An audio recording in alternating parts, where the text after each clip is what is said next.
Hello and welcome to Hello, This is the Doom Show. I'm Richard. And I am Brad. Welcome to our first of many erotic episodes. Oh, wait. What? This is our first erotic episode? I think so. This is like the first sexy movie. Oh. You didn't think Dark Echoes was sexy? Oh. No, that was The Burning. Uh-huh. Boing. I mean, the boing. Hey. The boing. Hello and welcome to another episode. This is episode 31. And we are here to talk about two films by Jess Franco. Now, Jess Franco died last week. And just for the record, we had been planning to do this show already. We're not like, oh man. We're not bandwagoners. Yeah. Oh, how topical. We better hurry up and do it. We got lots of hits. Yeah. No. Although it is sad that he has passed, we are just here to talk about a couple of his movies we like. Well, one of them's a movie. One of them's a film. I don't know what the other one is. A video. There's one I like, and there's one I love, and you'll see. There's one that I can recommend, and there's one I wouldn't, send to my worst enemy, but yet I like it anyway. But we'll get to that. Yeah, we're going to talk about Eugenie Desaad, which was released in 1974, but I believe was filmed in, 71, 70 probably. And before she died. Yes, before Soledad Miranda was killed in a car accident. And we're going to talk about The Sinister Eyes of Dr. Orloff, which Intervision DVD, they are claiming it is the lost Orloff film. And I think a lot of people are probably wishing it had stayed lost, but not us. Nope. We've picked two movies, I guess, I guess they're, let me think. I guess they're kind of made around the same time, but they are very different, and they're very special. So, I don't know, let's see. I guess we'll start with Eugenie Desaad. Mm-hmm. And let's talk about this shit. IMDb lists it as 1974, but obviously, aside from the fact that Soledad Miranda passed away before it was released, it also doesn't look like 74, but... I think it was 70, I think. Yeah, that sounds right. If it had been 74, Franco, it would have had a lot more porn in it, so... Right. Obviously, it didn't have all that porn. I don't think we'd be talking about it. Probably not. I've reviewed this in my Franco Friday series on the Cinema Somnambulist blog. And this is still, out of 38 Jess Franco films I've seen, this is still my favorite Jess Franco film of all time. I think it's worth talking about, worth re-examining. Over and over again. Also, worth clarifying which film it is. It is not to be confused with, I think, there's 3 films called Eugenie? Or is there just 2? Because I know there's Eugenie, Her Journey into Perversion. Uh-huh. And then there's Eugenie... This one's also... called Eugenie Sex Happening. Yes, this one is Eugenie Sex Happening, aka Eugenie Desaad. I'm going to look at Jess Franco's 200 movies here. Yeah. I think there was just two Eugenies. But anyway, this is the one you want to watch. Jeez, it's got Soledad Miranda, Paul Mueller, Andres Monales, Greta Schmidt, no relation to me, Alice Arno, Jess Franco himself, and I think that's the main people that I recognize. Not a huge cast. Let's see. There is a plot summary on IMDb I will happily steal for this episode. Here we go. Eugenie, a beautiful shy... Oh wait, here we go, I'm messing up already. Eugenie, a beautiful but shy young girl, lives with her stepfather, a famous writer specializing in stories of erotica. One day she happens to read one of his erotic books, and its power so affects her that she begins to find herself sexually attracted to her stepfather. He notices this, like you do, and eventually brings her into his dark world of sexual perversion and murder. So, Brad, are there no vampires or zombies in this or something? What's going on? I'm sure that there's like a German DVD that does have vampires and zombies in it, or maybe a Greek DVD or something, but no. Maybe it has a mummy. None of the one that I watched. It's got a mummy. Yeah, mummy. Yeah, this is quite a rarity. I mean, to be talking about, I mean, not only are we getting out of horror, we're also getting into erotic cinema. But whatever, I won't hold that against it. I don't know about you, but I don't care about sexy movies. I really don't. Well, I recently watched Female Vampire. Oh no. Because there's like 700,000 cuts of Female Vampire with different titles. But it was on Netflix, and it was, nice, clean, crisp picture. But there's only so much of Lena Romay having sex with bedposts and giant pillows and men and women and having sex with bloody bathwater that I can take. Wow. You're so cynical. Yeah. I am. Yeah, I had to watch Erotic Kill, the cut of that movie that removes almost all the sex and thus makes it a 70-minute movie. And that was good shit. Well, Lena Romay's good in it. Jack Taylor is good in it. I won't watch that cut again because it was just too much, Yeah. Father had gone into town. He came back earlier than usual.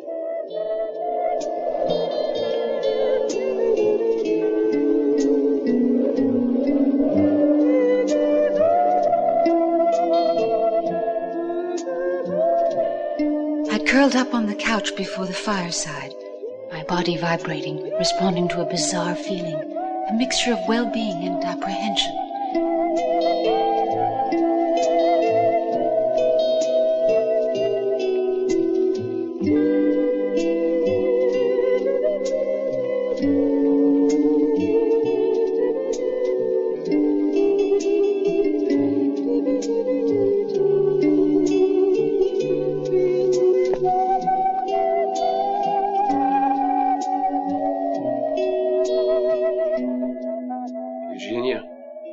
I noticed that while I was gone this morning,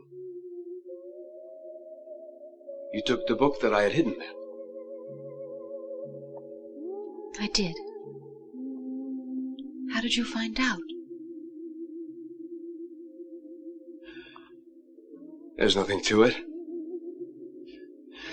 I left it standing this way, and I found it standing that way. Are you mad I read it? No. On the contrary, it's high time you read such things. I think so too.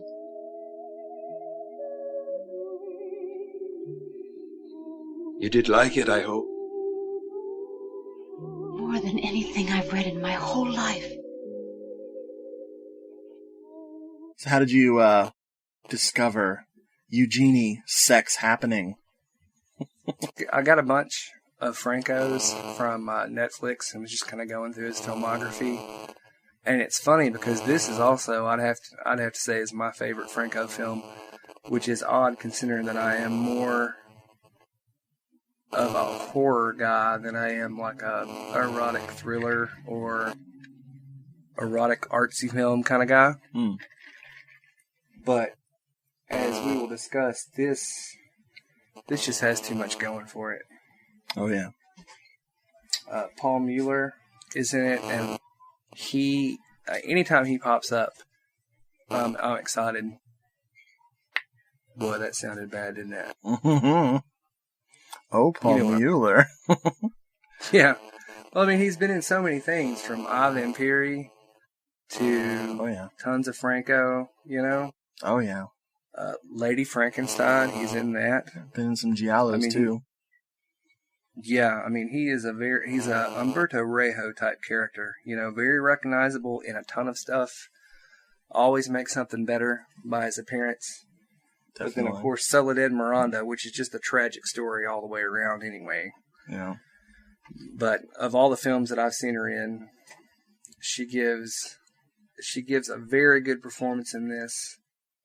And probably, like you said in one of your Franco Fridays, I really enjoy her in The Devil Came from Akasawa because I think it's probably her most well-rounded. She does some comedy, but I mean, just amazing to look at. Any way you take it. Yeah. Devil Came from Akasawa. I recommend that one to just anybody. Anybody could get into that movie. I don't care what. I guess if you like cheesy stuff, it would help. But it's just such a fun movie, and she's not only is she sexy, she's always sexy, but in that movie particularly, she's funny, and she has a lot of crazy faces she pulls to like. It's just like the scene where they're trying to smuggle a dead body out of the hotel room, and the security guard or a police officer almost catches her, and she's pretending that the body is her lover, but just passed out and drunk. And she makes so many crazy-ass faces to this cop to make him think things are okay that it's outrageous. I love it. You know, technically it's a crimi. Really? Mm-hmm. Yeah, it's based on an Edgar Wallace story. That's right. Man, I wish all crimis were that fucking fun. Yeah. Oh, hey, man. Didn't we do a show on crimis? We did. We did a half show on a crimi. Wow. Man. I'm still embarrassed. Hey, it was a computer error. And I wasn't willing to re-record the segments. Lietta did a great job pinch hitting. Oh, yeah. Lietta is the new Brad. Yeah. New and improved in every way. Mm-hmm. Anyway. Back to Eugenie Desaad. Yeah, I was, I just felt really fortunate to finally get to this movie. The character that Soledad Miranda plays is a very sheltered, super intelligent, lost soul, basically doomed from birth. Her stepfather and her have been alone since she was a child, possibly since she was a baby. Her mother, she believed that her mother had died, I think during or shortly after childbirth. And she's well read. She enjoys reading her father's weird fiction, or not fiction, but just like philosophical, erotic texts or something. It's really interesting. Like, they talk about him as though he's a philosopher or a literary figure that's just getting into erotica, but he seems kind of like obsessed with it. I don't know. It's pretty weird. But he's very famous and travels around the world giving talks and everything. And one day she finds one of his naughty books, and everything goes to hell in a handbasket shortly after that. Including her sleeping with her stepfather, which is just step incest and is totally legal. Totally. In Spain or the 70s. France. Were they? What country was this supposed to be in? Was it Austria or something? Yeah, I think so. But yeah, she's just doomed from the get-go because her father is her world.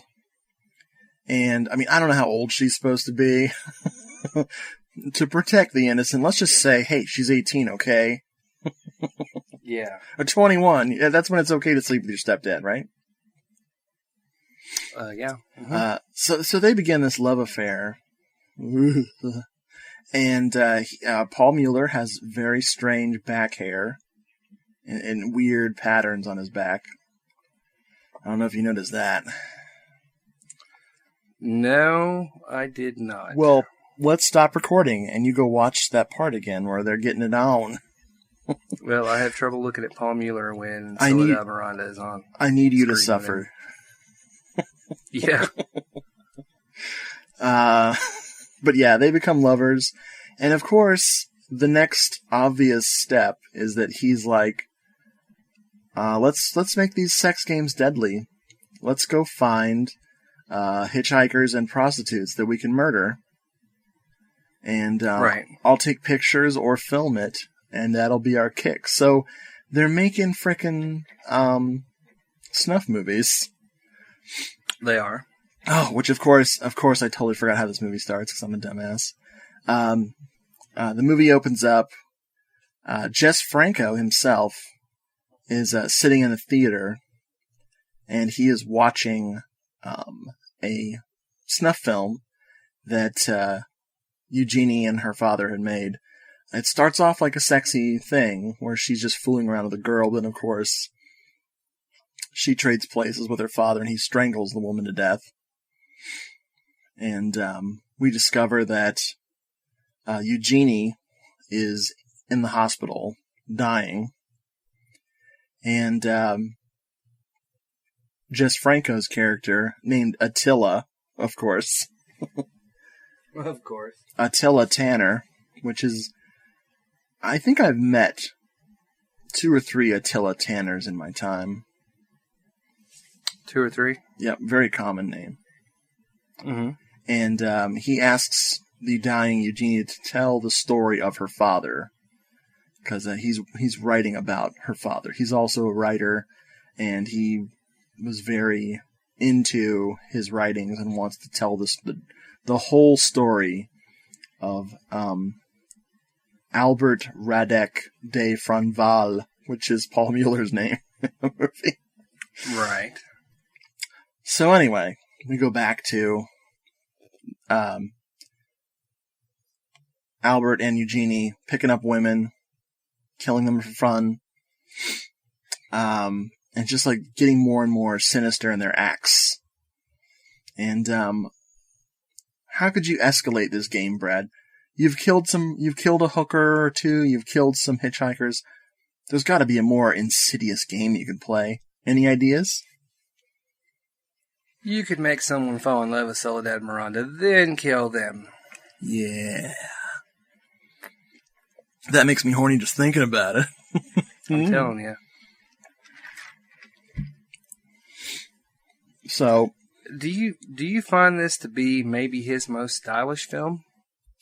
This is loaded with style. This is definitely one of his most stylish, along the lines of, I hate to say it, Venus and Furs will be smiling.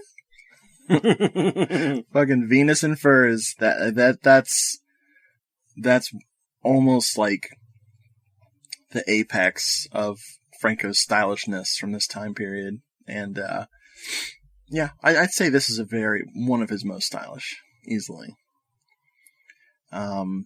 They even down to the wardrobe, which is something very interesting. Like, sometimes people have kooky outfits, but in order to distract pimps and other prostitutes and general lowlifes, when Eugenie and Albert are committing their crimes, they go dressed in crazy matching outfits. Mm-hmm. There's this really, elaborate sequence of them both dressing in red from head to toe and weird sunglasses. Yeah. And they go to this brothel and they pay for a hooker with the most hilariously dubbed black guy ever. Yeah. Which was just crazy. Like, yeah, man. You pay for 2. Yeah. Yeah, you want an hour? Yeah. Like, it's like, okay, that's black enough. All right. Nice going, everybody. Now you're talking jive, turkey.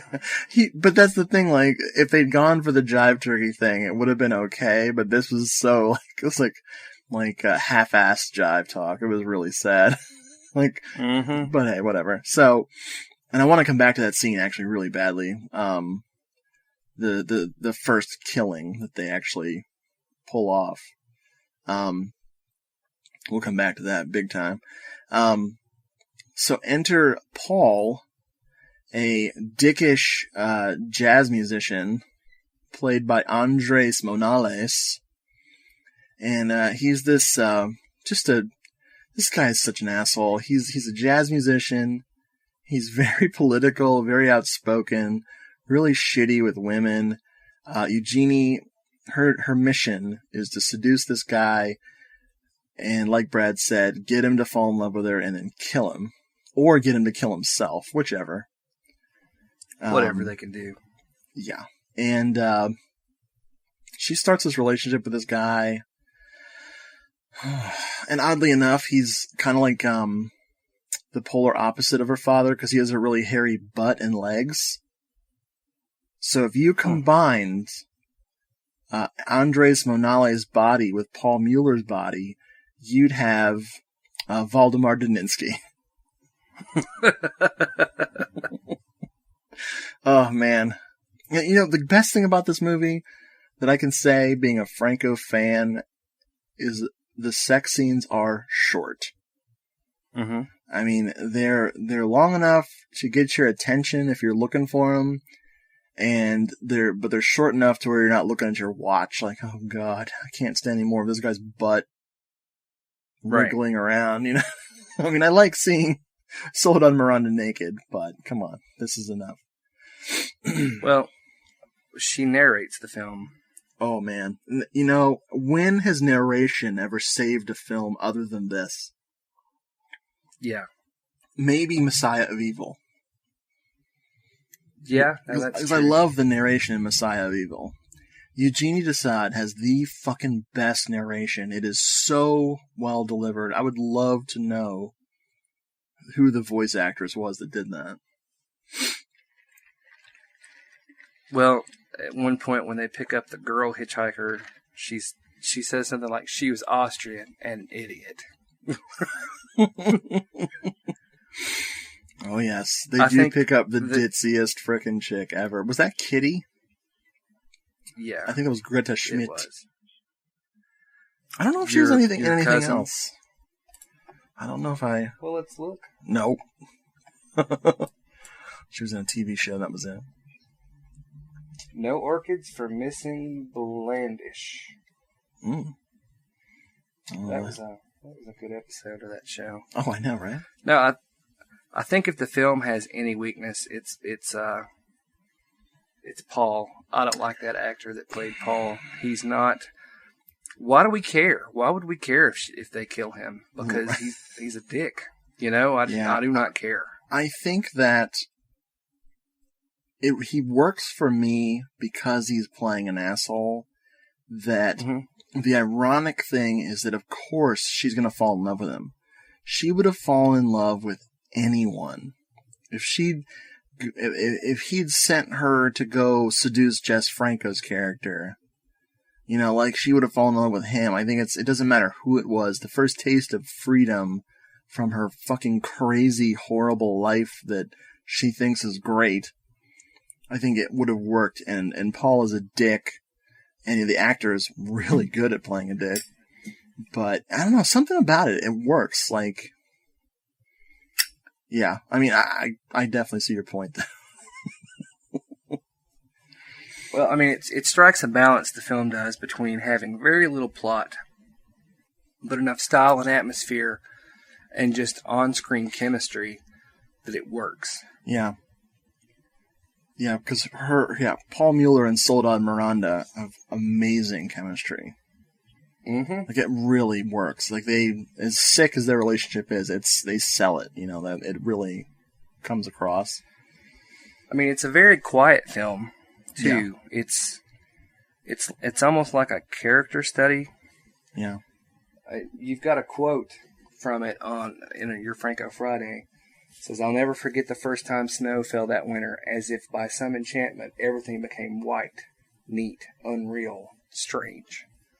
Yeah. And I think that really, it sums it up. It's about a young girl who is infatuated with her intellectual stepfather, and, gets a taste of the forbidden knowledge, I guess you'd say. Yeah. And he just immediately sucks her in. Like you said, the costumes they're wearing that red getup. Oh yeah. It's very, very memorable. The movie kind of floats through your head. Yeah. It's always winter. It's always cold. Mm-hmm. Yeah. Oh, they did have a problem. They did have one problem though with the budget for the clothes. They ran out of pants budget for Soledad Miranda. She never wears pants in this entire fucking movie. Well,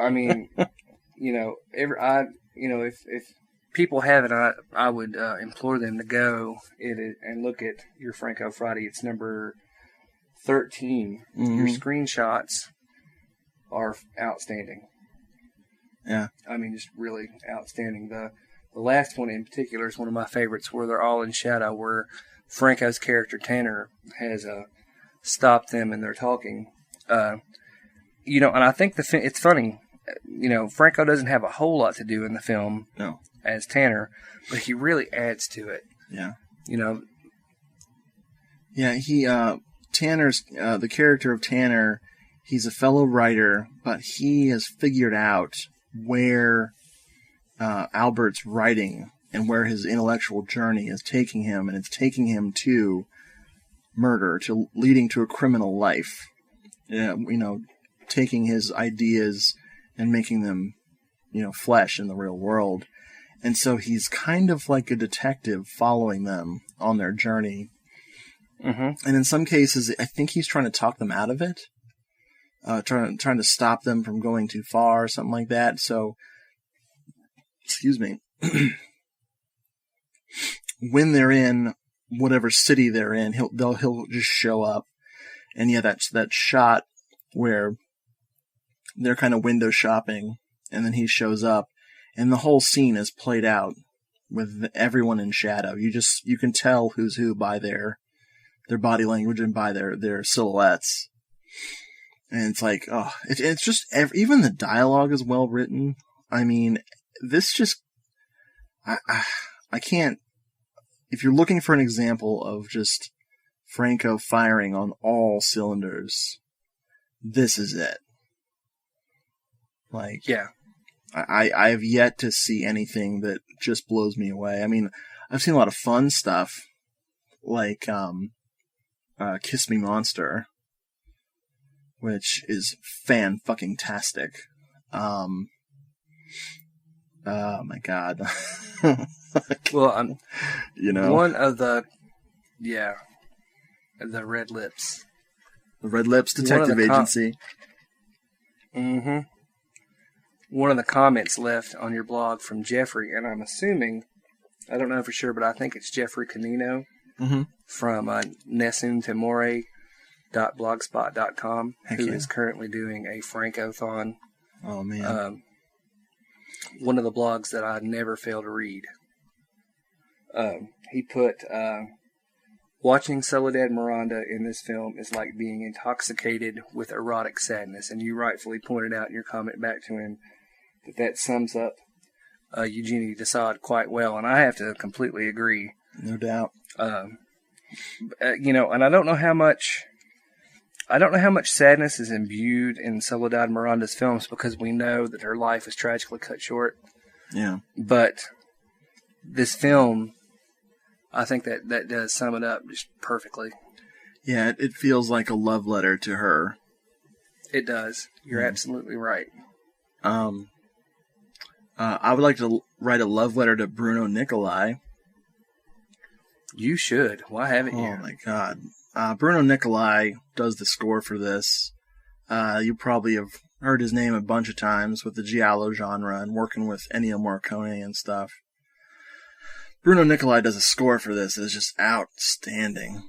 It's really good. It's really haunting and pretty, and it's got those great female choral arrangements that are just so perfect. Oh, beautiful, beautiful stuff. Yeah, no doubt. Cinematographer is Manuel Marino, who worked with Franco a lot, thank God.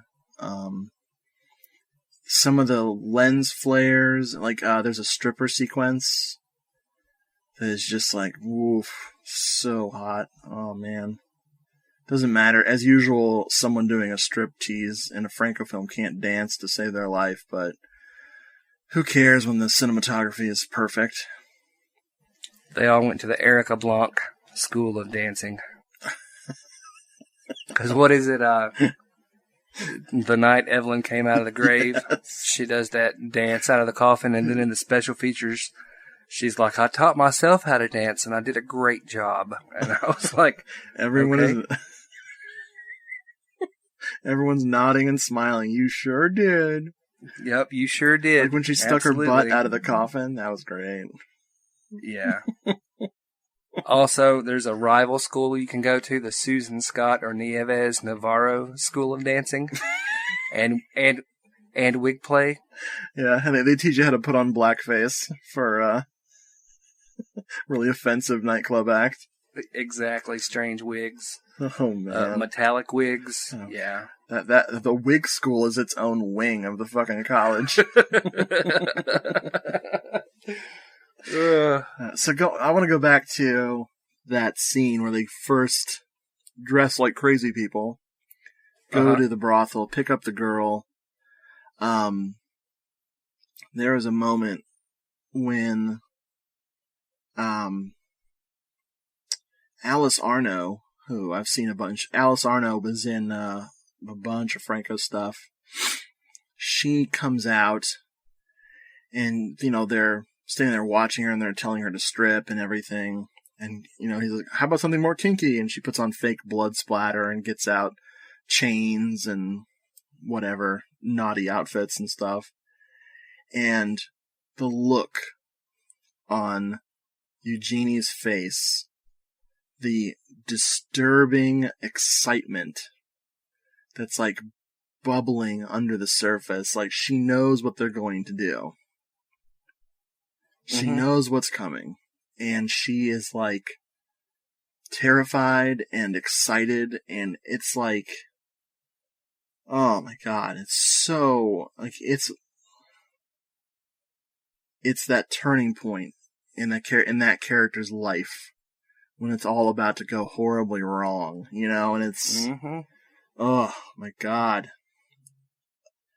If I ever run into a moment in a Franco film that brilliant, I will frickin' eat a pizza. Oh, whoa, that's tough talk coming out of your mouth. Hey, I like pizza. What? No, I fuck, man. I mean, just like I had to show this movie to Lietta. I was so terrified she wasn't gonna like it. I was like watching her while we were watching it, like, oh shit, what if she doesn't like it? I'll be ruined, But no, Lietta really liked it. She agreed it was a very sad story and like very. Oh man. So, oh man, shall we go to the ending of this sad little tale? Yeah, if you want to. Yeah. Well, I mean, I guess we'll warn for spoilers. Hopefully, you've already watched this movie. But if you haven't, you could probably skip a few minutes ahead. Of course, she falls in love with Paul and decides to run away with him. Unfortunately, her stepfather, catches wind of this and decides to kill Paul before they can run away together, kill her and then kill himself. He fails at killing her, and that's when they find her dying in the hospital. And Jess Franco, as Attila Tanner, comes in, and he's got the whole story of Albert Radek de Frenbal and his daughter. And she asks Attila to kill her because she doesn't want to go on. And he says, I don't have to, you're already dying. And then she dies, and it's like, what? Oh, Yeah. Man. Oh, I didn't even mention, one of the revelations, Albert killed Eugenie's mother. Mm-hmm. I totally forgot to mention that. Right before they start their affair, he tells her, she asks him what really happened to my mom, and he says, well, she cheated on me, so I fucking murdered her. Get me a piece of cake. I don't know. He's like, I waited for you to come, and then it was over. Have a piece of pizza. Richard's having one. Exactly. What? So yeah, hey, that is Eugenie Desaad. Do you have any other more thoughts you like to thought on? No, sir. Sweet. Well, ladies and gentlemen, we're gonna take a break, and we're gonna come back. We're gonna talk about frickin' Sinister Eyes of Dr. Orloff. Waka waka waka. It's not that good. I mean, it's awesome. Wait, what? I like it. I love it, but it's fucking great. Anyway, so stick around. We'll stick around. We will. Es su propia sangre. Fue mi maldición. Solo su sangre borrará la afrenta. Henry, descansa en paz. Me usurpaste rastreramente a la mujer que yo quería para dársela a tu hermano. Aquel reptil inmundo que se decía mi amigo. Pero él ya pagó con su vida hace años de la misma forma que tú ahora. Y aún faltan los otros. Okay, we're back from our self-imposed exile. We're going to talk about a very different Jess Franco film, and it is called The Sinister Eyes of Dr. Orloff, and I'm holding the Intervision DVD in my hands. This is a very special movie. This is 1973. I think that's near where it was filmed. You have, I guess the biggest difference between this movie and one released a couple years later would be Lena Romay is in this. Franco's muse after Soledad Miranda passed, and his wife, eventually, Jess Franco's wife, Lena Romay has a cameo in this. So, who knows, maybe this is the first time they'd met, that'd be pretty crazy. But I don't know. She's really cute in this. Yeah, I want to say that her first appearance in a Franco film is The Erotic Rites of Frankenstein, I think. Oh, man. Where she's out in but I think it's extra footage. She's like out in the forest. Yes. And she's a witch. I believe that's her first appearance in a Franco film. I could be wrong. Yeah. Which, of course, my favorite thing about Rites of Frankenstein is that it's the erotic rites, that the erotic part's been cut out.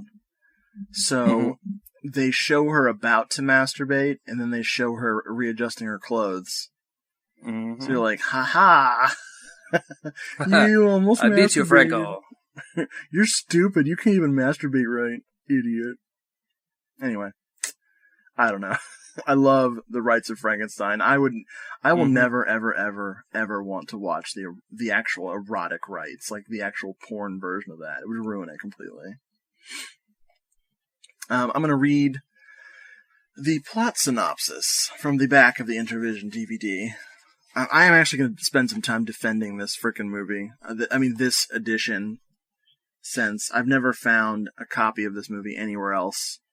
And I don't care if it's a frickin' VHS dupe. This is just a fantastic presentation. Alright.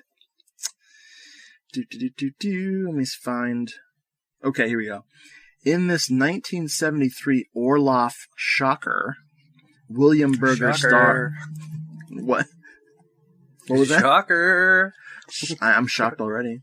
William Berger stars as the diabolical doctor who unleashes a nightmare of hypnosis, violence, and folk music on a crippled young woman and her depraved family. Nice. Edmund Purdom and Lena Romay co-star in this beloved slab of psycho sleaze, packed with enough sadism, murder, and madness to keep Goya spinning in this crypt for the next half-century. Wow. Very little of what you just said is true. Yeah. Those people are in the movie. Edmund Purdom. Oh my god. Okay, so... Oh man. Okay. I'm going to have trouble with this young lady's name. Montserrat Prus? Yes. She plays Melissa Comfort, a young woman bound in a wheelchair who suffers from horrible nightmares of her father dying. He basically comes up to her as a young girl and leans over her, and blood just pouring out of his mouth onto her.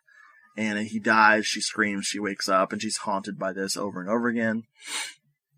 Her family thinks she's a nut bar, so they contact Dr. Orloff, who is William Berger.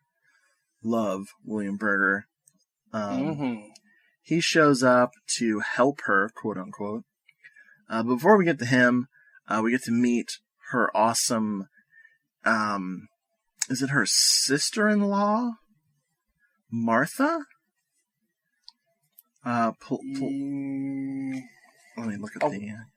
played by the lovely Loretta Tovar. I'm going to do some Google here with the image search, because I can't not remember. I get a... Yeah. Oh, Loretta Tovar, you bad girl. It's her half-sister. Thank you. Okay. Her half-sister, Martha... is just amazing. She comes in to comfort her. She brings her breakfast. She's like, "Hey, I heard you screaming. How you doing?" She gives her the best advice at the beginning of the movie. She's like, "Hey, don't let being in a wheelchair get you down. Go out and get a boyfriend. You'll stop having nightmares." Mm-hmm. I was like, "True. Wow. All right. That's very supportive. It is. Unfortunately, Martha is really just appearing to be nice to her. She's actually a deceitful biatch. We'll get to that. Melissa's only, buddy in the household is it Albert? The butler? Yeah, I think it's Albert. Matthews. Yes, Albert Matthews. Okay. Thank you, IMDb. Sort of. Thank you, Brad. I'm just getting it straight from Franco Friday. Oh, you're so good. He is played by José Manuel Martín. He's been in a bunch of shit, a bunch of Spanish stuff. He's awesome. We'll get to that later. He is the butler, and he's totally in love with Melissa. He's her protector. He's always wheeling around the gardens and, trying to talk shit about her crappy relatives, which is totally justified. The other shithead in the house is Lady Flora Comfort, who is played by a gentleman named Kali Hansa. I'm just kidding, it's a woman. But this chick carries herself like a damn drag queen. The first time I saw her walk on the screen, I was like, that's a man. It is not in fact a man. It is Kali Hansa, and she was in some other Franco stuff. She has big, big hair. I mean, I can't believe she could fit through doorways with that frickin' hair. She is her aunt, and she is married to Sir Henry Comfort, which is Melissa's uncle. You see how complicated this shit is? Lady Comfort is a total bitch. She does not hide her disdain for Melissa at all. She's just an ass. She's the one who calls in Dr. Orloff. Dr. Orloff is an ass because he wants revenge on the family, the whole family. He was in love with Melissa's mother, who was also named Melissa, and he was pissed when Sir Comfort, Melissa's father, stole her away from him. So he is he's there under the guise of treating Melissa with hypnotherapy, but really he's there to destroy the family by using her as his weapon. Whew. Okay, first of all, yes, her father is played in a cameo at the beginning of the film by none other than Jess Franco. Yep, one of my favorite Jess Franco cameos. Second of all, is it me or does Lady Comfort sound like some sort of vaginal spray? It does make for some really classic dialogue, like I know all about Lady Comfort. Like this is subtitled. It's in Spanish. It's subtitled, but dude, it is like the dialogue is so crazy in this that it just sounds. You can hear it in your head after you've seen the movie. Like it's great. Oh yeah, so. Got to get into this Sweet Davy Brown. Oh my God. Sweet Davy Brown. So, shortly after Dr. Orloff begins his treatments, butler Albert is pushing her around in the garden. She just discovered that Sir Henry is dead. No, I'm sorry. She had a dream that she killed Sir Henry. Okay? Sorry. With a clock pendulum. Yeah, what the fuck? Okay, this is the weirdest part of this movie. Easily the weirdest part of the movie.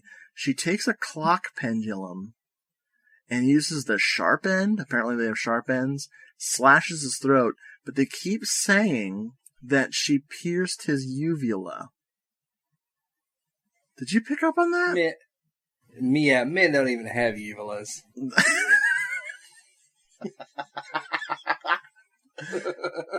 Oh, man. Oh, I sprained my uvular. So apparently, if someone slashes your uvula, you die. I think they meant jugular. But for some frickin' reason, it's uvula for whatever the fuck. I don't know. She broke my hymen. Holy shit. I'll tell you who broke my hymen, and that was Sweet Davy Brown. Broke my hymen. That's right. With his song. So, the worst thing about Spain is that everyone has to live next door to folk musicians. And this family lives next to the fucking worst folk musician ever because he only has one song. Okay.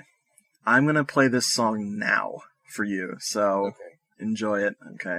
Open your eyes again and tell me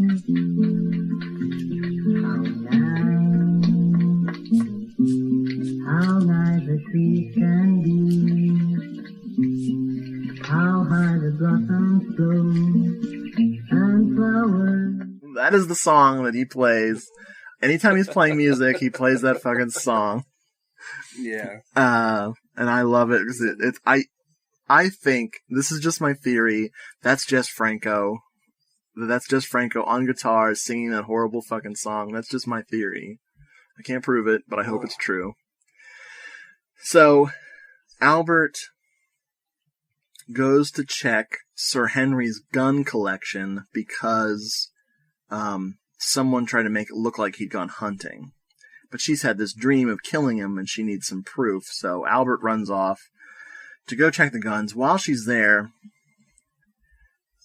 this horrible folk music starts playing, and she sees next door a weird-looking dude, like it looks like a guru, like sitting there by the pool, staring off into space, meditating or whatever. She sees Lena Romay looking so cute in basically a t-shirt and panties and go-go boots running around the backyard. And the music, if you can call it that, is coming out of Robert Woods. And he plays a character named Sweet Davy Brown. A rather apparently famous traveling folk musician. Yeah. And man, he's got a good attitude about people in wheelchairs too. So he sees her. He sees Melissa watching him through the bushes. He stalks her and pretends his guitar is a gun, which I love. And then he climbs over and he sees that he's in a wheelchair and he's like, "Hey baby, it's okay you're in a wheelchair. Come over to our place. I'll teach you how to swim." Yeah, like he's like, damn, he's a good dude. He's a terrible fucking musician, but he's a good dude. He is a no-hit wonder. Oh man, I don't know. We should remake this song. We should.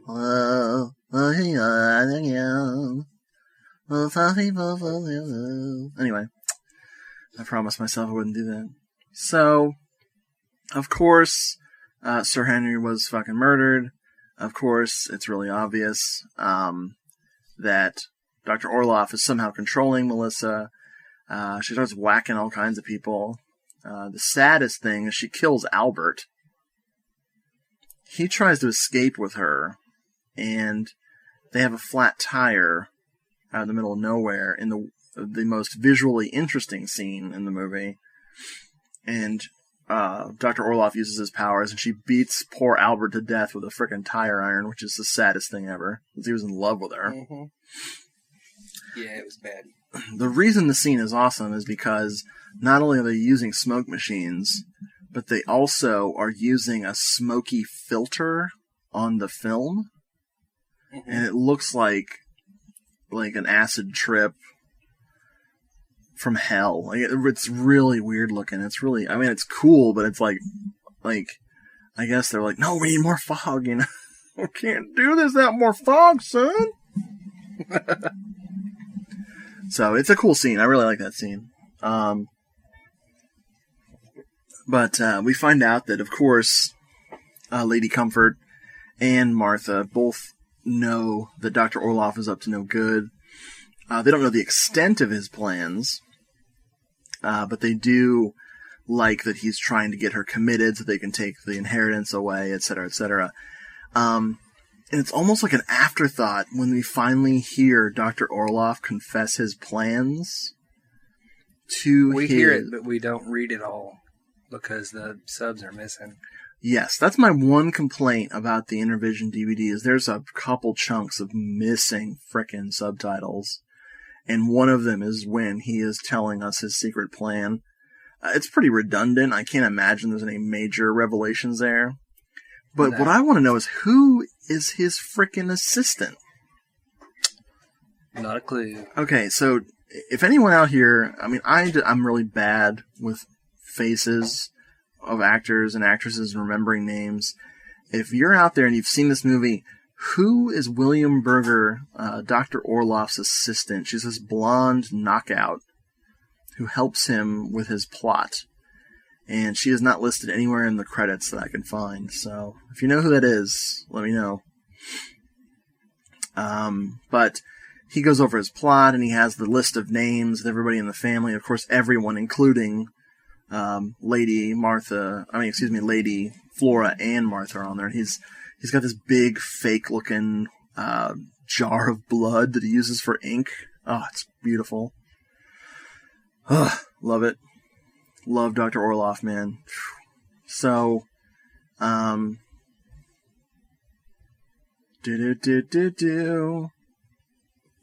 guess that's pretty much. Oh, I haven't talked about Edmund Purdom. Oh God.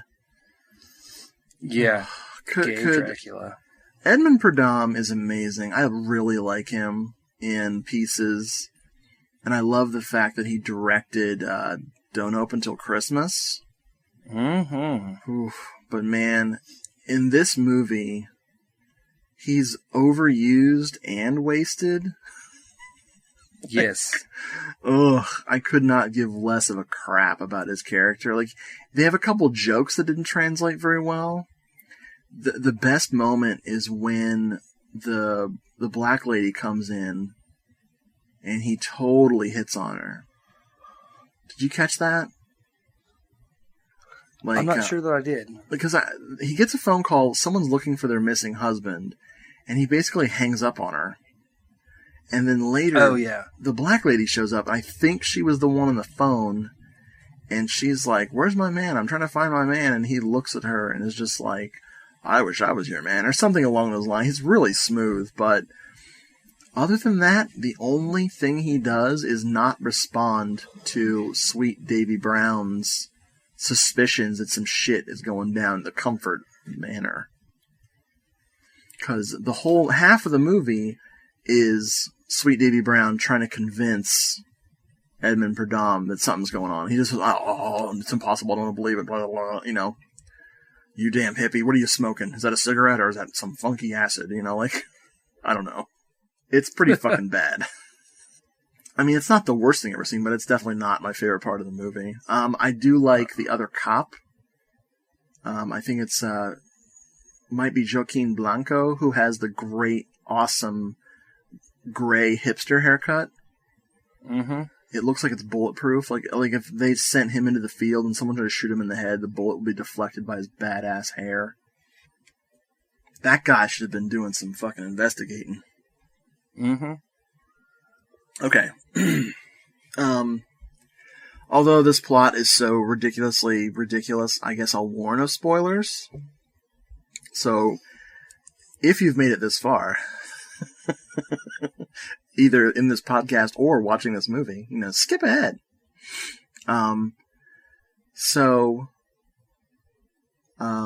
Martha Comfort decides to leave. She's packed her bags. She's ready to go. She's going to just collect the inheritance once Melissa is put in the insane asylum, and she's going to split. And I think she sort of hints that she might blackmail Lady Flora, or she kind of is like, I just want out of this. So in the only nude scene, okay, Brad. Yes. This is right. This is the craziest shit I've ever said. In the only moment of nudity in this entire film, which is for Jess Franco, some kind of, it's insane. Lady Flora confronts Martha in the bath, says, "You shouldn't have told me your plans, ha ha ha ha ha," and she drowns her. Or let me do that again. "You should have told me your plans, ha ha ha ha ha ha," and then drowns her in the tub.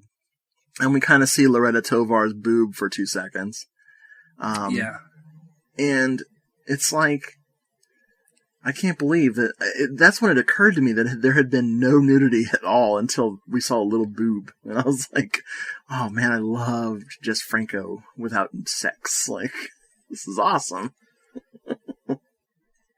It'd be like if I had a real problem with eye violence when I watched Fulci, you know? Yeah. Oh man, here he goes again, stupid eye violence. God, I hate this stuff. I hate it. Why do I watch this guy's movies? Instead I get vagilance. Vagilance. I think you just coined a new phrase. Oh my god. Jess Franco, committer of vagilance. Oh, that's so going into a Franco Friday. Oh man. Oy vey. So, when Lady Comfort has put Martha Comfort's body in the frickin' furnace, which it just happened to have a furnace, of course, which apparently you can just touch and open with your bare hands, no problem. Exactly. Speaking of Kali Hansa, while we're talking about her, she is a tall woman. She is an Amazon woman. She carries Montserrat Prusse around like she was a frickin' bag of sugar. And she also drags Loretta Tovar around like it's no like no sweat, So she gets rid of the body. She's happy because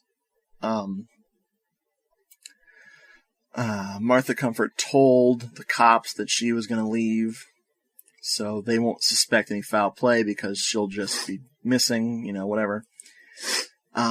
She's all pleased with herself, but then Dr. Orloff sends Melissa out hypnotizedly to go kill Lady Comfort, and of course she kills her, which is awesome. And then Dr. Orloff has Melissa in his little laboratory, and he tells her more weird shit. He tells her that he's the reason she's confined to a wheelchair. Yeah. He was so jealous that Sir Comfort stole Melissa's mom away from him that he used his psychic powers to retard her in the womb. Like, fuck up her development in the womb so she'd be born without the use of her legs. Which makes sense, except she can walk when he hypnotizes her. Like, what? Like, it's like a Venn diagram, but you don't have any, like, pencil lead to draw it? No, I don't know. What? I almost had something there. Whoa. I know, right? You did. Yeah, I was with you.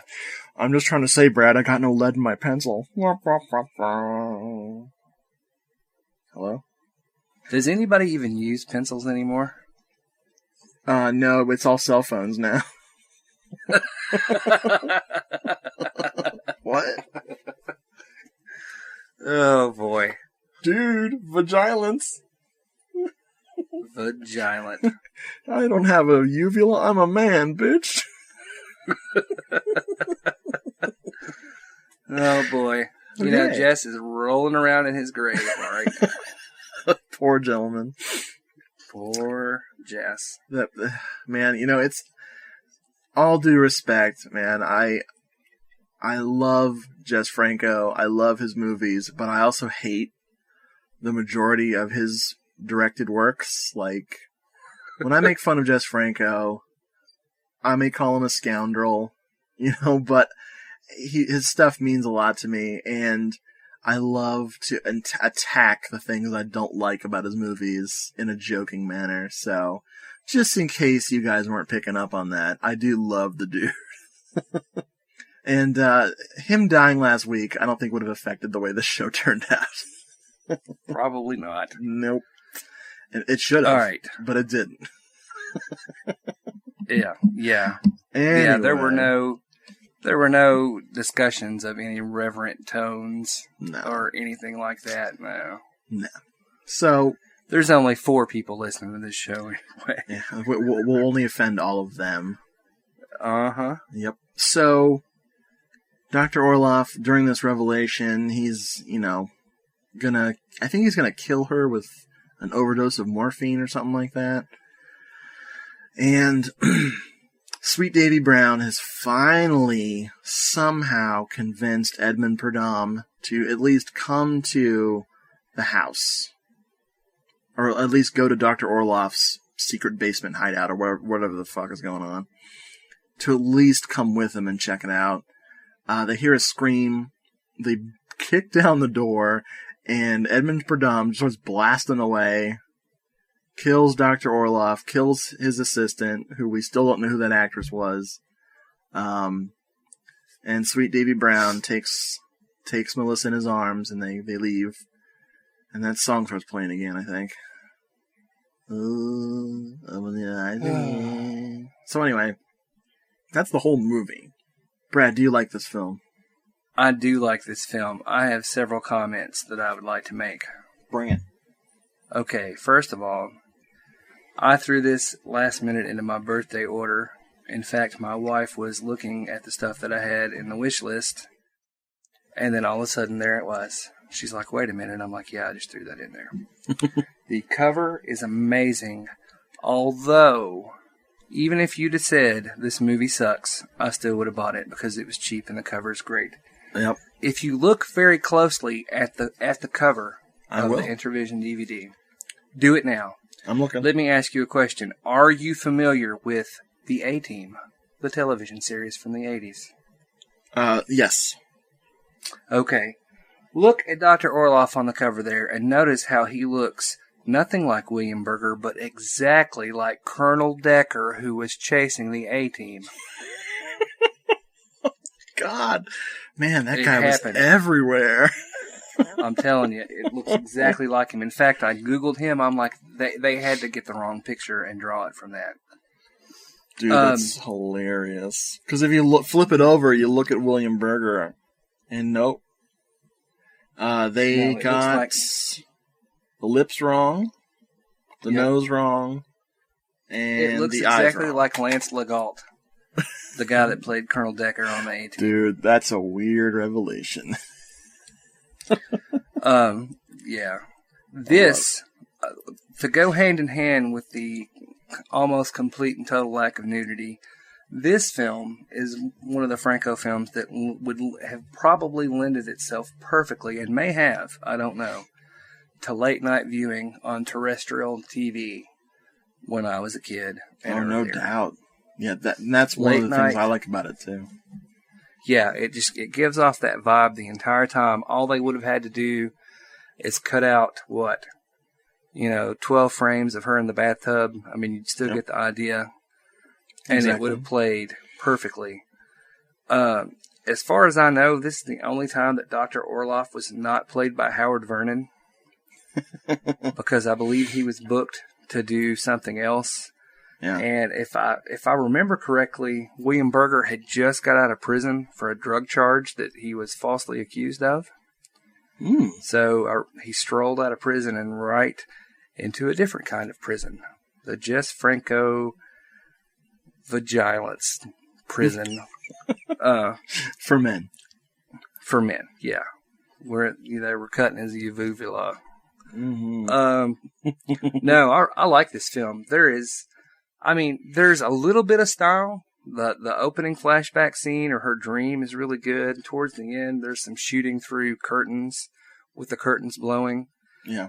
For the most part, this is absolutely nothing that you have not seen before and probably done better somewhere else. But exactly. I really do enjoy it. Like you said, the Intervision, it's full frame. It's kind of muddy like a VHS rip. I'm sure that's what it is. Yep. For me, it works. The cover's great. I think William Berger does a pretty good job as Dr. Orloff. Sweet Davy Brown, ridiculous. Edmund Purdom, the one role that you did not mention, he was in The Fifth Chord, one of my favorite giallos, maybe my favorite. I always, you know what? As many times as I've seen that movie, I forget. I forget he's in that. Very cool. Yeah, exactly. Nice. Sometimes I call him the 70s gay Dracula,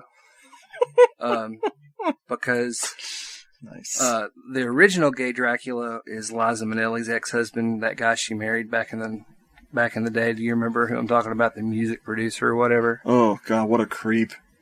Oh, yeah, I always call him the gay Dracula. But anyway, no, Edmund Purdom, you're right. He is underused and overused. Oh my God. But I really like this film. It was cheap. Yeah. The cover itself is worth like $12. No doubt. Oh, so cool. The Intervision logo is really cool because it looks like a logo from the 80s from a VHS tape you'd have. Yeah, there was an interview with Jess on the DVD that I tried to watch. He speaks in English, but it was very hard to follow. Yeah. He looked really rough there at the end. He looked really rough. He's at a really bad angle. It's hard to look at him. It's like he's smoking like John Carpenter. It's a really unflattering look. And then at the same time, you have to concentrate so hard on what he's saying because his English, I think, was better in other interviews. I think he was just super tired. So Yeah, I have no idea what the content of. I have a feeling it has nothing to do with the movie. Probably not. I like the cast in this movie a lot. Yeah. Montserrat Pruss is in a movie that I'm very excited to check out. It is called Un Silencio de Tumba, The Sounds of the Tomb, which I have not watched yet. I got it from ZDD Visual Media, or ZZ... Oh, man, this is killing me. ZDD Visual Media, or ZDDVM.com. Whew. They're a British company, and they had a copy of Sounds of the Tomb. I ordered it. Looks really good, but it's got Montserrat Pruss in it. It was one of those another really amazing poster art for a Franco film that led me to it. William Berger we really like from such films as $5 for an August Moon, Sabata, other stuff. Great eyes, powerful, piercing eyeballs. Loretta Tovar is all over the place, man. She's a Spanish actress. Night of the Sorcerers, Return of the Evil Dead, Count Dracula's Great Love, although she had a very small part in that. She was in that other autopsy movie called Autopsia. Uh-huh. I haven't seen it yet. I've been looking for it. She's in Blood Castle, or Scream of the Demon Lover, too. Oh, we mentioned that. You mentioned that in either the last episode or the one before that. Kali Hansa, the very tall woman. Countess Perverse, Diary of a Nymphomaniac. She was also in Night of the Sorcerers and Sounds of the Tomb. And The Possessed, which I think is also called Demon Witch Child. I've seen that. Let's see, José Manuel Martín, we talked about him very briefly. Death Walks in High Heels, Bullet for Sandoval. He was also in one of Franco's Fu Manchu movies, Castle Fu Manchu. But he's a cool actor. He was in over 110 things, so he's crazy. Robert Woods, what did I see him in? He was in another Franco one. Oh, he was in The Obscene Mirror, really? Which was not very good. Well, the version I saw of The Obscene Mirror was fucking terrible, but he was also in Countess Perverse. He's in a bunch of spaghetti westerns, it looks like. Oh, tons of stuff. I like this movie because it is, like you were saying, a very generic plot. If this had been Italian and had Rosalba Neri in it, I'd probably consider it a giallo, you know? This is just one of those stupid-ass plots run through the rock tumbler of Franco's brain. He takes a crappy-looking rock and makes it beautiful, you know? Mm-hmm.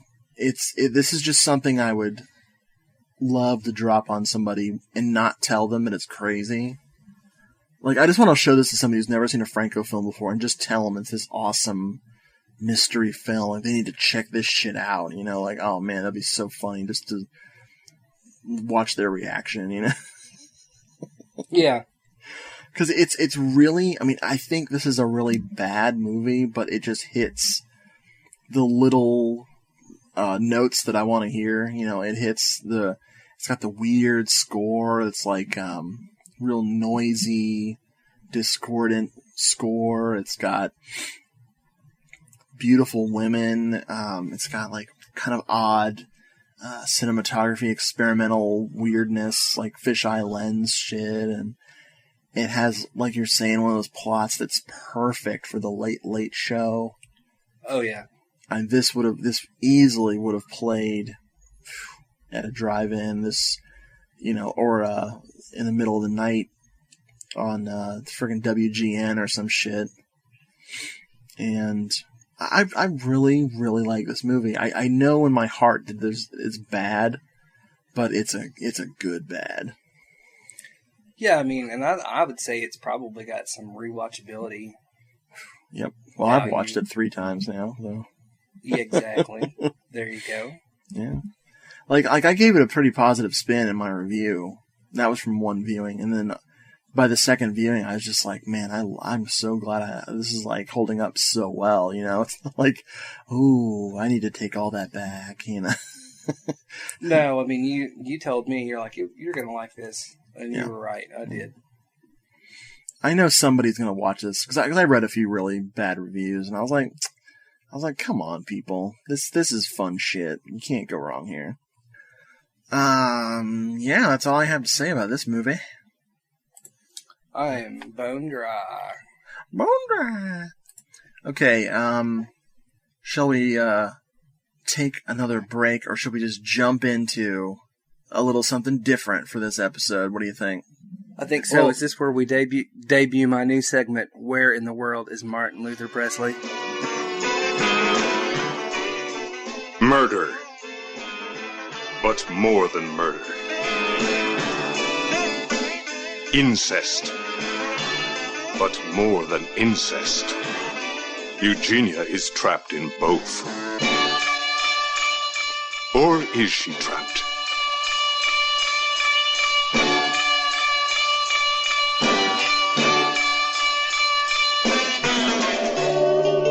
Is she a victim or a willing partner in both? Her father, a famous writer in a tortured mind, wants her total submission, not only of body, but of spirit and soul. Based on the Marquis de Sade, freely adapted to our times. Perverse love of a father for his daughter, or is she his daughter, leads to all kinds of debauchery through his masterful use of psychology, which reaches deep into the dark recesses of the mind. Submission. Submission to the point of transgressing every rule, every taboo. Submission to the point of murder and harakiri. Is he a madman or a genius? Eugenia. A psychological thriller that ranges all the way from shrewd insight into warped minds to eroticism and sadism and sudden death. And love. For no one is beyond love and redemption. But love here came too late. Violence and diabolical murder win out.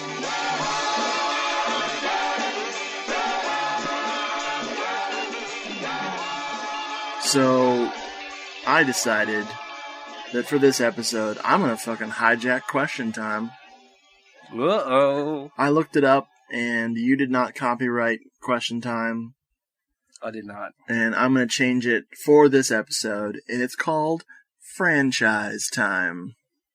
Alright, Brad. Okay. This is the battle of the franchises. I'm gonna give you 2 choices for each of these, and you have to choose which franchise you prefer over the other. Okay. Alright, are you ready for this shit? I'm ready. Alright. Okay, here's the first one. The Howling movies or The Hills Have Eyes movies? Ooh. And that includes the remakes. Right. I have only seen the first of either franchise. Oh. So, but based upon that, I will definitely have to go with The Howling. All right. Because I am not a Hills Have Eyes fan. You need to see The Howling 2. Your sister's a werewolf. It is I need to. Phenomenal. Is that the Christopher Lee one? Oh, yes. And he does not know what the fuck he's doing in that movie. I've heard that. Oh, yeah. Oh, yeah. Okay, the next one. You ready? I'm ready. The Final Destination movies or the Omen movies? The Omen movies. Really? Mm-hmm. That's why we're friends. Yep. Okay. Here we go. George Romero's Living Dead movies. All of them. Or the Nightmare on Elm Street movies. George Romero's Living Dead. All right. Easy. Here we go. The Blind Dead or The Evil Dead. Oh. You know what? I'm going to go with Blind Dead. I knew you would. Did you really? Yep. I was like, no way he's going to say Evil Dead. No fucking way. I love Evil Dead. I like Evil Dead 2. Yep. And I like Army of Darkness. But I don't know. Nice. Yeah. Blind Dead. Okay, here we go. The Saw movies. Okay. Or Paranormal Activity. Paranormal Activity. All right. Okay. The Return of the Living Dead movies. Not the George Romero ones, Rave to the Grave and all that shit. Or the Scream franchise. Oh boy. The Scream franchise. Definitely. Yeah, I knew that one too. That was too easy. Okay. The Slumber Party Massacre films or the Sleepaway Camp films. The Slumber Party films. Good choice. Although I still stand by Sleepaway Camp 2. That movie is fucking awesome. My wife loves Sleepaway Camp. It really made no sense. It surprised me because when we got together and we were going through all these slasher films, she's like, wow, I really love Sleepaway Camp. I'm like, really? I like Sleepaway Camp. Yeah. But I get what I need from The Burning, you know? Yeah. Sorry. I love The Burning. All right. Notice it's turning from like to love. All right? Okay. Right. Okay. Here we go. Exactly. The Poltergeist films or the Amityville Horror films. Oh, man. I'm going to have to go, and I'll have a disclaimer after my answer, but I'm going to have to go with the Poltergeist films because I don't love the first Poltergeist. Right. The second one creeped me out when I was a kid, the Old Man Preacher. Oh, as it should. The third one is a straight-up Italian horror film.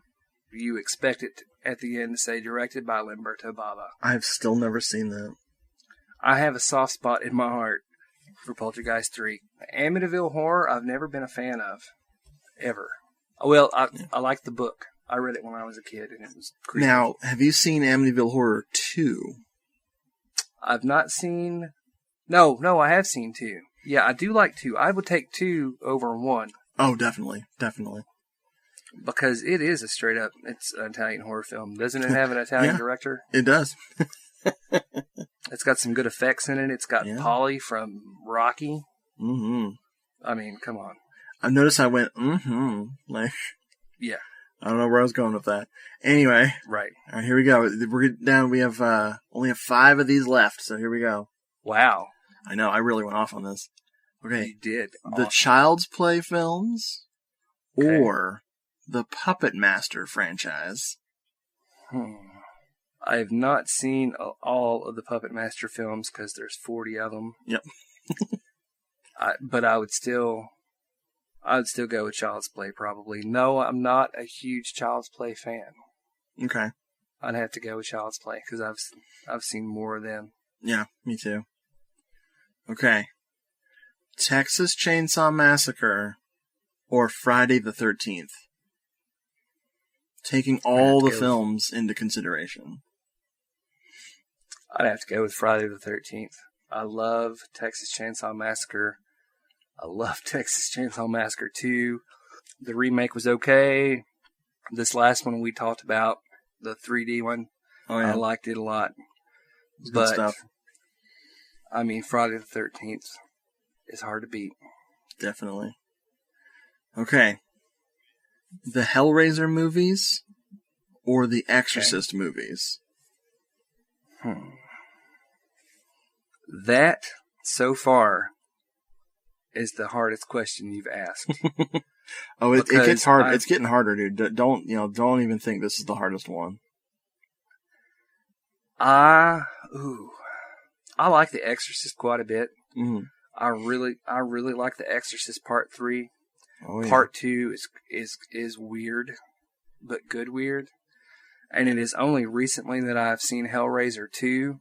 So I have seen Hellraiser 2, and then I saw the one where they went to space years ago. That's 4. Love it. 4. Okay. Man. I'm going to have to give the edge. I don't know. I'm going to have to give the edge to The Exorcist because of The Exorcist Part 3. I really do enjoy that one with George C. Scott. But man, seeing Hellraiser 2, that was just crazy. That's a crazy-ass movie. Yep. It is. It is. It's not very good compared to the first one, but it's still a great 80s movie. Still like a great 80s splatterfest. Yes. Yes. Yeah, Exorcist 3, man. Whew, that's the shit. Boy.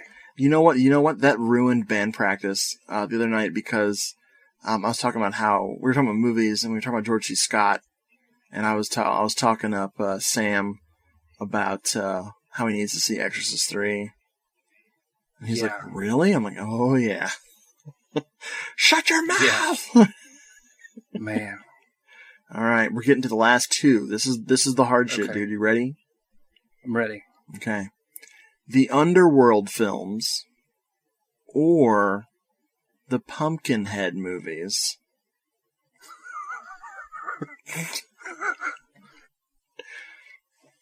Well, I mean, that's not even fair. I know. Here is a shocker. I have never seen any of the Pumpkinhead films. Oh, dude, you gotta fucking at least watch the first one. The first one, and whichever the one with Linnea Quigley. You gotta see. I think that's 2. So those 2. I love the first one. I don't think I even knew there was a 2. There's like 4. I didn't know there was a Is there really? There's like I didn't know there was like them, a Pumpkinhead film series. Yep. Unfortunately, or fortunately, I have seen quite a few of the Underworld films. I can't remember how many there are, but I know I've seen. Yeah, there's too many. Yeah, I mean, they're popcorn films, Absolutely. popcorn horror. Yep. Lietta really likes the Underworld movies, and I have a soft spot for them. My only complaint, this is the stupidest thing anyone's ever said ever. I am so tired of that stupid leather outfit they keep putting. Mm-hmm. Kate Bosley? What's her name? Kate Barnstormer? Kate Barnstormer. Kate Middleton, whatever the fuck her name is. I don't know. Anyway, they need to stop putting her. I am so tired of that outfit. It makes all the movies the same. If they put her in a frickin' tutu, at least you'd know what fucking which sequel you were watching, That's the one with the tutu. Alright, man. We've been playing games this whole time. We've been throwing out all these franchises. You've been making your choices. Your little choices. But now you got some real shit to deal with. This is the last one. Okay. Alright, I'm ready. The Halloween movies, including Rob Zombie's films. All of it. The whole thing. Alright? Alright. Or the Leprechaun movies. Go. Okay, so on the one hand, you've got Halloween, which is my favorite film of any kind ever. Right. Some good sequels, some not so good sequels, and the remakes, which I enjoy. Or the Leprechaun movies. Looking at my shelf, I'm only missing Leprechaun 5. So, no, Once again, due to a gross oversight, I have not seen any of the Leprechaun films. Dude, all you have to do is throw shoes at him, and he can't kill you. Because he has to can't polish kill them. Which isn't really... That's not a statement on leprechauns. That's just really racist against Irish people. They're not all shoe cleaners. No. What? No, some of them are drunks. Oh, no. Well, we just lost the I'm Irish Irish. audience, too. First the I'm Germans Irish. and now the Irish. I'm Irish, I can say that. Oh, okay, cool. That concludes franchise time. No, it doesn't. You've got to go through and tell your favorites. Oh, okay. We'll do my favorites. Yeah. All right. You always ask me. You always ask me what my answer to question time That's is. true. That's true. Okay. The Howling or the Hills Have Eyes. I'm gonna go with the Howling because I love the Howling and I love Howling 2. I honestly have not sat through all of the other Howling sequels. I really, really don't like The Hills Have Eyes. No, I don't either. I've just never liked it. I love the remake. I think the remake is one of the most brutal, frickin' soul-destroying movies. But yeah, no. I did hear an interesting spin on The Hills Have Eyes Part 2. Not the remake, the actual Wes Craven directed one. Hysteria Continues reviewed it. I haven't got around to that yet. They actually give it a pretty good review. It holds up pretty well as a slasher movie. It's just so bad compared to the first one that people hate it. I know that is held up for derision because doesn't the dog have a flashback? Yeah, they actually thought that was really funny. That the movie wasn't supposed to be totally serious, and that the flashback content in the movie is only a few minutes. But yeah, that does not make up for the dog having a flashback. But yeah. Well, we all know that you and I are on the same page with Wes Craven, even though it brought some derision upon us. Mm-hmm. Yeah, everyone thinks I'm crazy. Yeah. Anyway. Me too. Final Destination versus The Omen. No contest. The Omen movies all the way. The only Omen movie I haven't seen is the remake. I love Omen 1, 2, and 3. They're incredible. I remember liking... Oh, man. The Omen? Oh, man. I bought the Omen remake the other day at Dollar General. Yeah.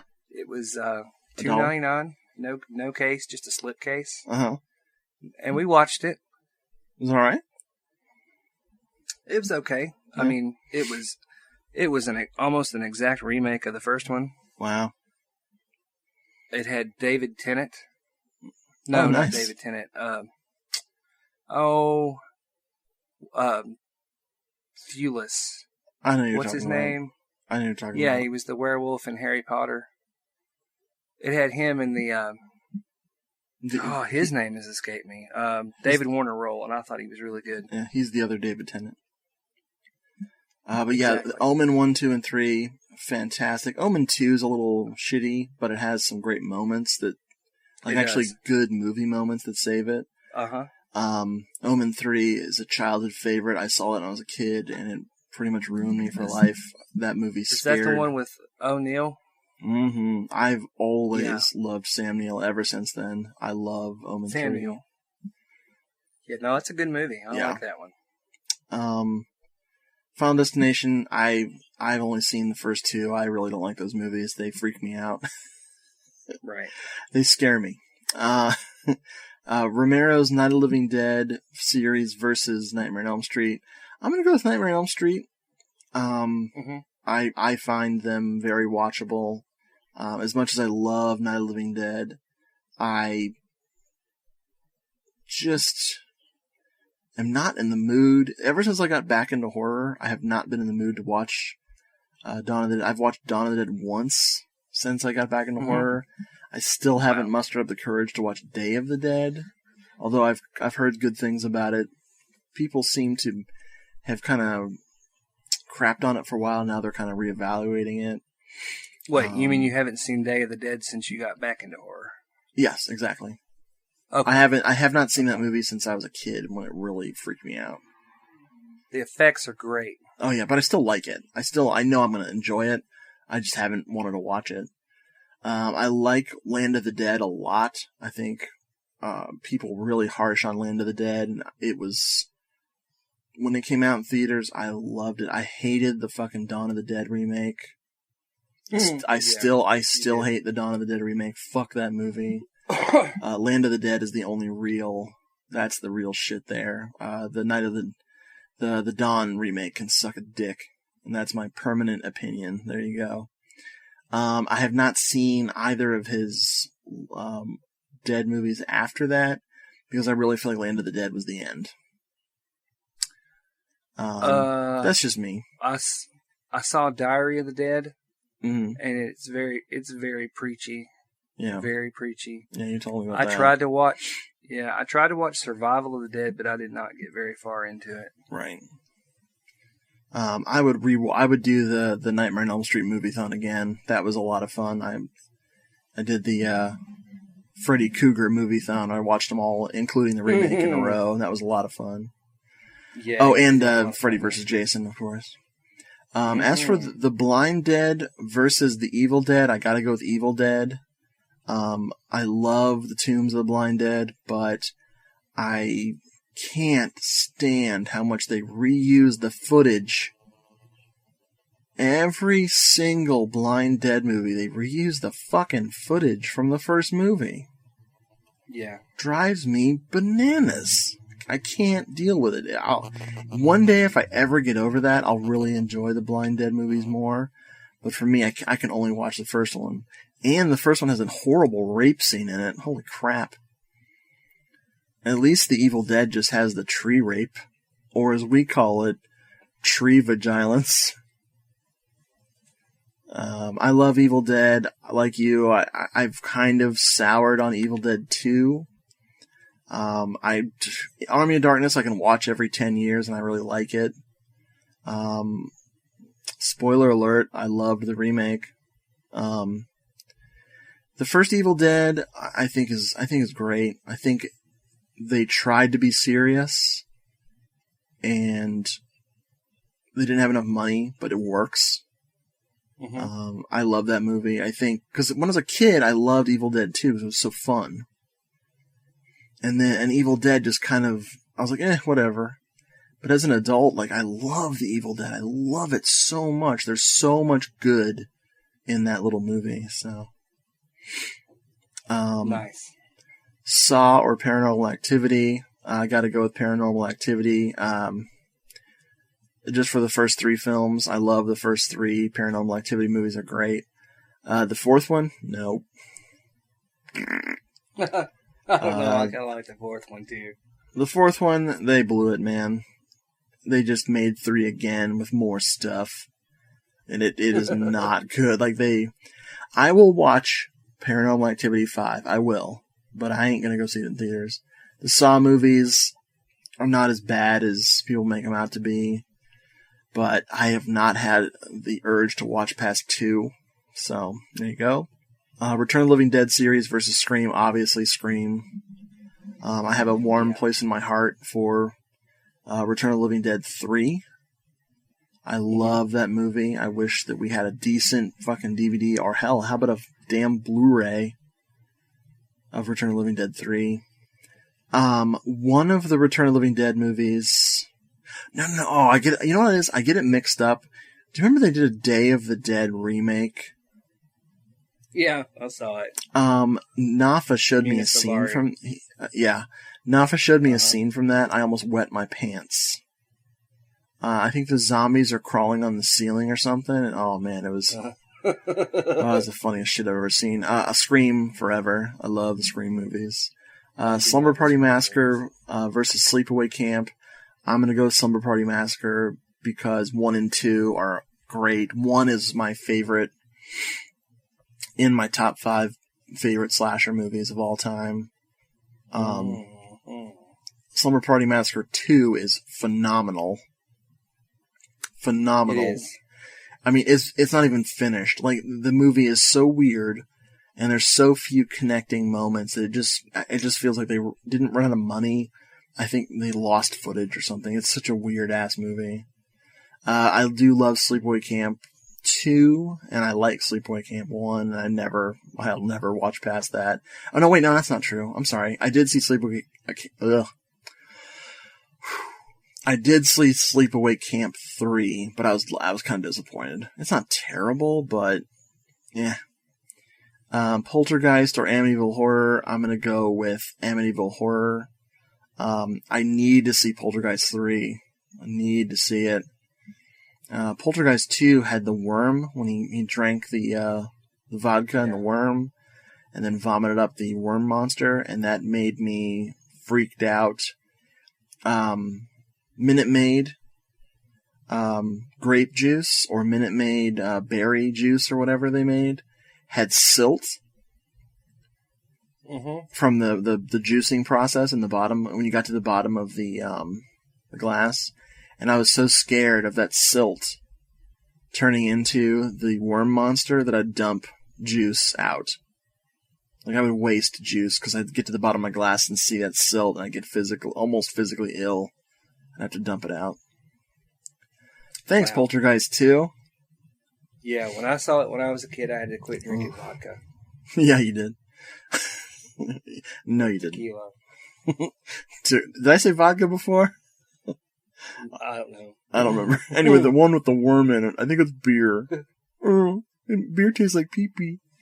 Anyway, Amityville 2 is awesome. I also like the one, I think it's Amityville 4, where it's like there's a dollhouse or something. I don't know. It was great.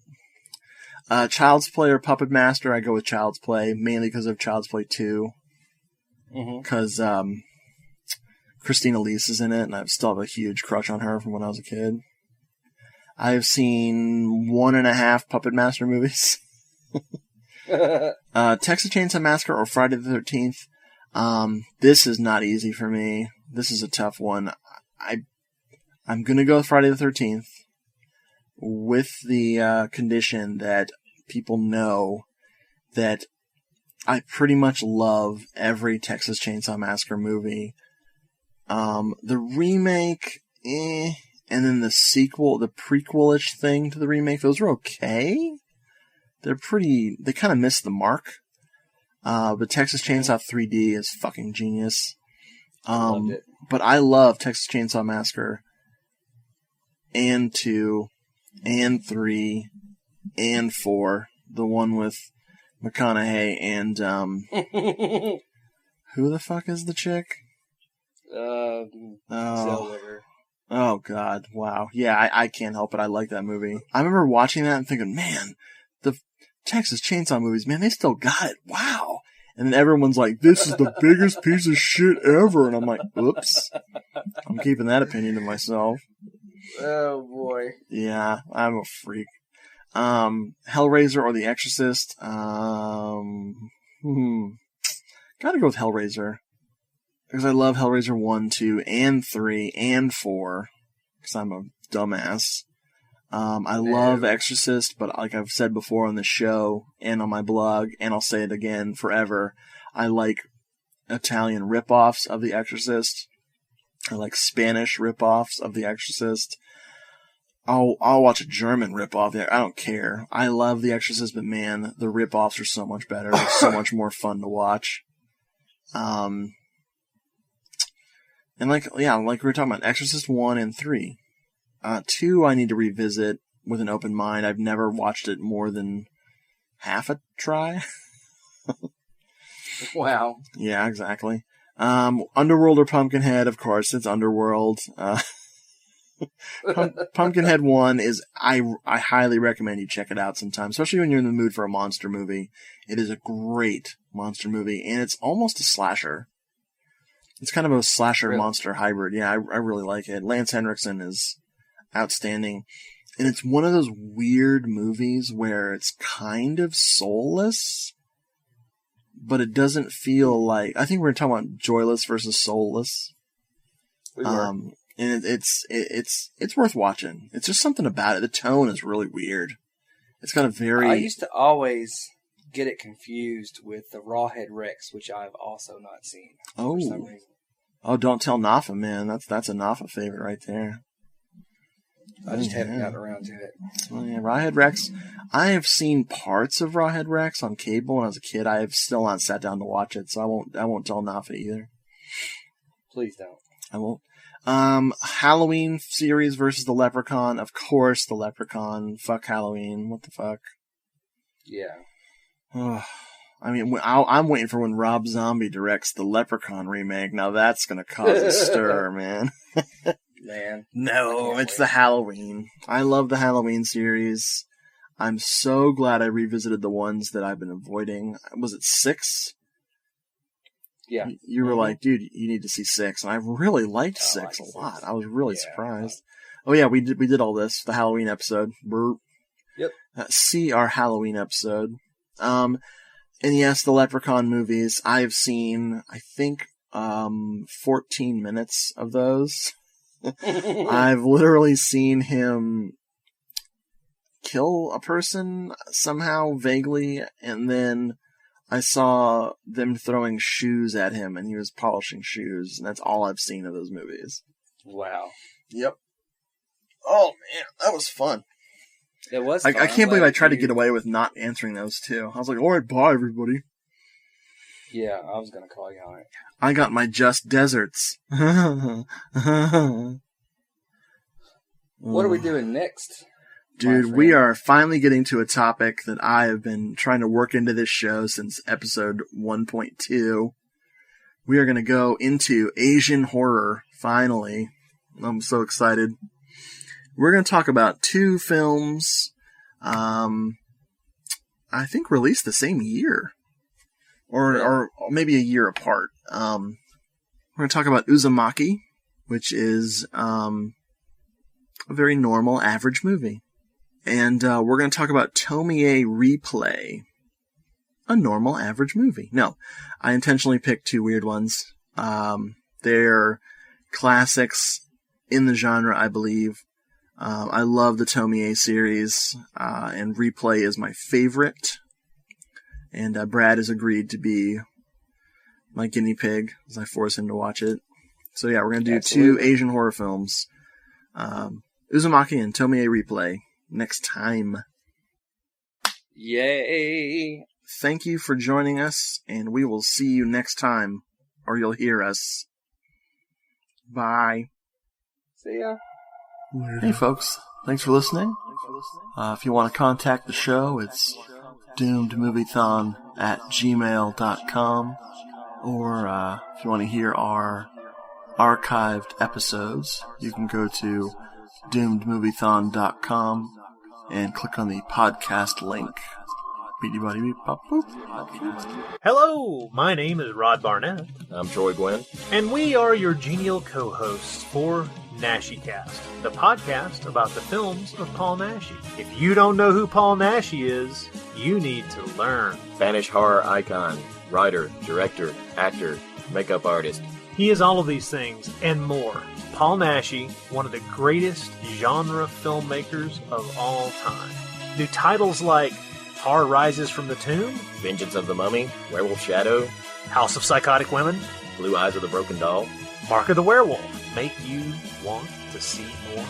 Watch the film, then come hear our stunning, brilliant commentary. Stunning and brilliant. That's us. Think that's too egotistical? Think that sounds silly? Think we come off as assholes? Look, if nothing else, let us tell you this. Blood, nudity, beautiful women, werewolves and turtlenecks. Nipples. Lots of nipples. Both male and female. Yeah. I don't know if anybody's going to want to listen to us after this, man. Find us at The Bloody Pit of Rod, or you can subscribe to us on iTunes. Give us a listen. And if we scare you too much, well, maybe Spanish horror is not your thing. I don't know.